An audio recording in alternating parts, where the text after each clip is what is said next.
Hello, welcome back to the channel.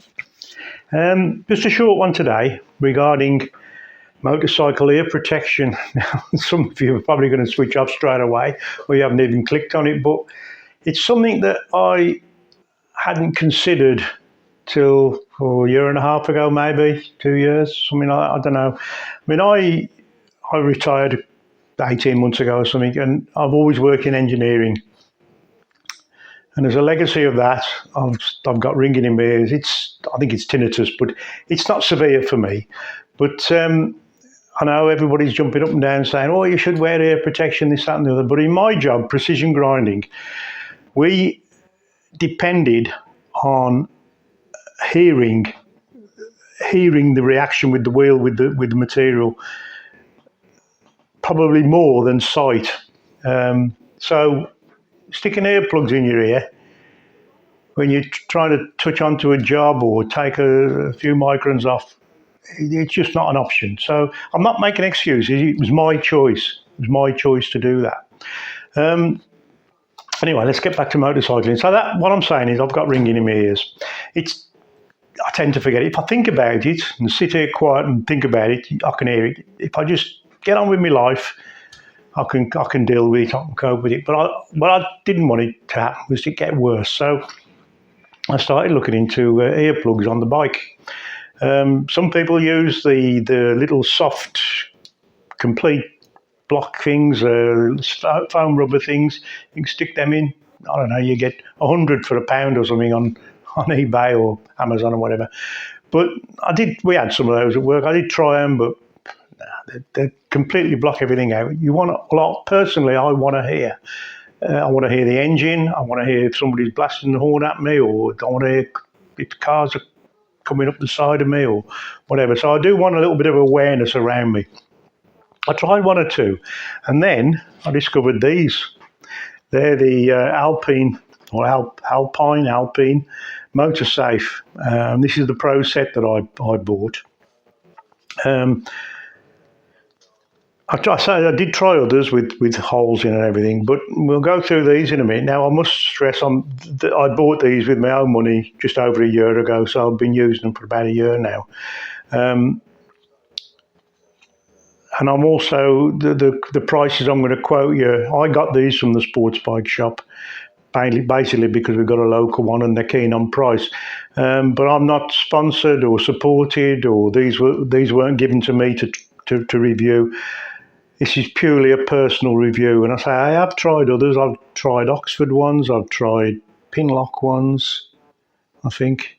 Anyway, I've settled on these, and I'll now go through showing you why.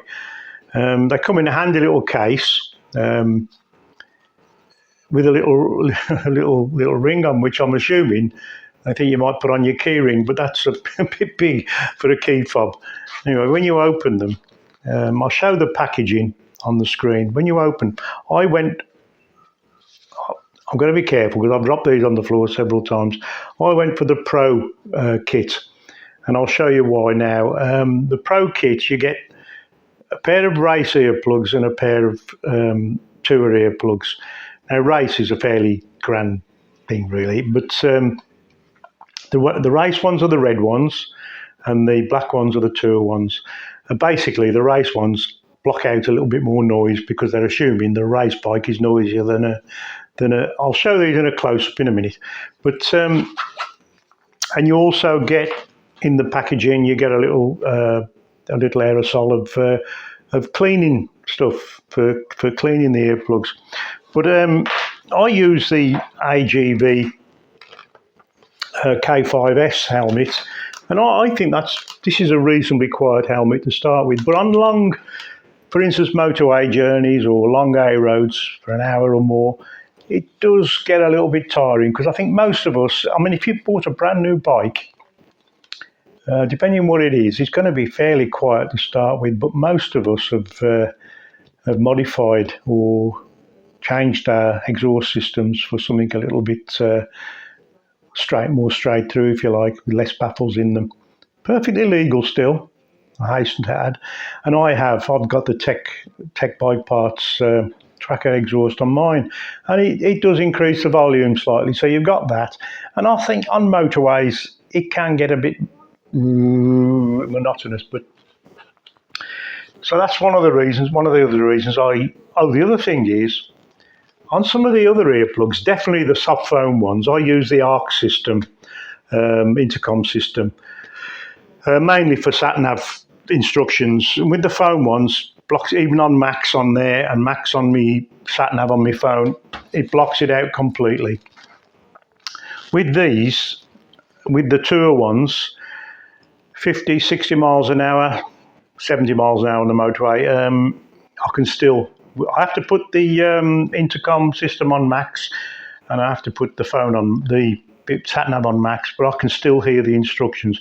With the red ones in, the race ones, I can't, I'll be honest, I can't. But I tend to use the black ones virtually all the time. So let's have a little close-up of the various packaging and what's in the pouch. Well, we'll just do a little close-up here. You can see the reason they're so comfortable, I think, is that they're extremely soft, really soft, and when the heat, obviously your ear is warm, or body temperature, with your helmet on it's going to be a bit warmer. That sort of, I think it moulds to the inside of your ear. I'm sure there's something in all that technical data you get in the box, but I'm sure that moulds into your ear.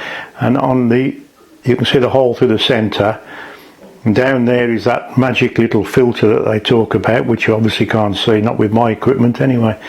There's the little noggin on the end for pulling them out, and here is the little noggin, which isn't round anymore. I've got sausage fingers and I'm very clumsy, and I dropped this on the floor some weeks ago in the garage. Do you think I could find it? I couldn't find the thing anywhere.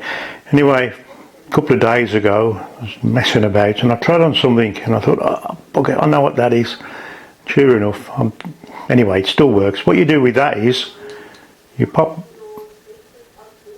the earplug in there, and that helps you to stick it in your ear, as I mentioned before. But yeah, luckily I've cleaned these. You do get a little cleaning spray as well, as I've mentioned before. Anyway, there's the little close-up of them. Right, so there we have it. Now I'll come down to prices. It's a little bit odd, this really. This set that I bought, where you get the two sets, the race and the tour, was $19.99. You can get, and I'll put a picture up here, you can get just the tour ones, which are $14.99 for the pair. You still get the little applicator. I'm not sure whether you get the cleaning fluid. And the race ones, the red ones, are $15.99 just for one pair. So it makes sense really to go for the two. I tend to use the red ones occasionally if I'm planning a long motorway journey. For me, a long motorway journey is anything more than 45 minutes to an hour, and I'm not using the sat nav, as I've mentioned, to hear the instructions. Anyway, I'll say the pricing is a bit odd, but 20 quid, I know, and there's always a chance you're going to lose one, possibly, especially if you're clumsy like me. As I mentioned, I've already dropped the applicator, but anyway, that's the end of the video for now. If I can ask you to like and subscribe, I'd be very grateful. Much appreciated if you would. It's completely free of charge, and it does help to develop the channel. One thing I've noticed is a lot of the views I get on the various videos, people aren't subscribers. I think it's something like 80% people just clicking through and they find, oh, I'll have a watch of that. But it would help if you could like and subscribe. It helps me to develop the channel, and it's completely free of charge, as I've said. Anyway, it's enough waffling, and bye for now, and I'll see you in the next one.